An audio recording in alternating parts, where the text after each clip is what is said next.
নমস্কার বন্ধুরা, কবিতা প্রেমীদের জন্য ভিডিও নিয়ে হাজির হয়েছি। বাংলা কবিতা শোনাবো। এই ভিডিওতে দুটো কবিতা শোনাবো, শুনুন। প্রথম কবিতা হচ্ছে জ্যোৎস্না বাজার। লেখক সৌমিত্র, 2018 তেসরা মে দেশ পত্রিকায় প্রকাশিত হয়েছিল কবিতা জ্যোৎস্না বাজার। পূর্ণিমা কিনেছি আমি, এই দেখো জ্যোৎস্না ভরা বাজারের থলি, তালপোপড়া, আখ আর আতা ও শশার ফাঁকে ফাঁকে ভেজানো কিশমিশের মতো ফুলে ওঠা চাঁদ সদাগরের রাস্তার পূর্ণিমা জলে কাগজ নৌকায় ভেসে যায়। সূর্যপক্ষ দিনের প্রান্তরে আধারের নমিত ত্রিনিবে অক্লান্ত প্রগাঢ় পিরামিড পতঙ্গ স্বভাবে উদ্দিন।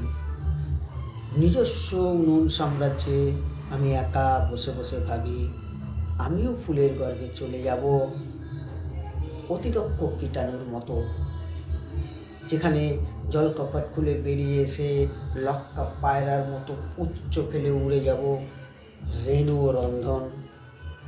শিশির বাগান ঘুরে হেঁটে যেতে যেতে প্রচলিত মোম সমুদ্রে আমি চিনে নেব মীন ও মকর। ঠান্ডা পনির মতো মেঘ দেখে আইবুড়ো শকুনের দল কেরোসিন লোভী গৃহিণীর দরজায় দাঁড়াবে, বুঝে নেবে স্টোভের শিকার কত জ্যোৎস্না মৃত্যু অপরাধহীন। কবিতা জ্যোৎস্না বাজার, লেখক সৌমিত্র। বন্ধুরা, আমার একটা কবিতা শোনাই, আদিম মানুষ।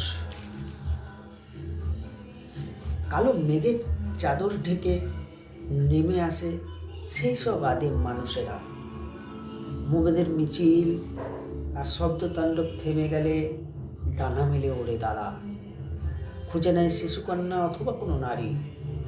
প্রাচীন সেই বিষাক্ত দাঁত থেকে ঝরে পড়ে বিষ, প্রতিটি বিষের ফোঁটায় ডুবে যায় শহর, গ্রাম, সভ্যতা। আদিম সেই মানুষেরা আজও আছে, আজও স্বীকার করতে আসে।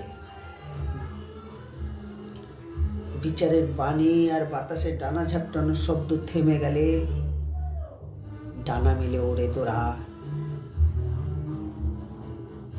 নিচে তাদের কালো কালো ছায়া, প্রতিটি ছায়ার ভেতরে এক একটা ব্ল্যাক হোল। প্রতিটি ব্ল্যাক হোলের ভেতরে গভীর উৎকণ্ঠায় দাঁড়িয়ে থাকে অভিভাবকরা। মেয়েটা কখন বাড়ি ফিরবে? নমস্কার বন্ধুরা, এই ভিডিওতে দুটো কবিতা শোনালাম, পরবর্তী ভিডিওতে আরও কবিতা শোনাবো।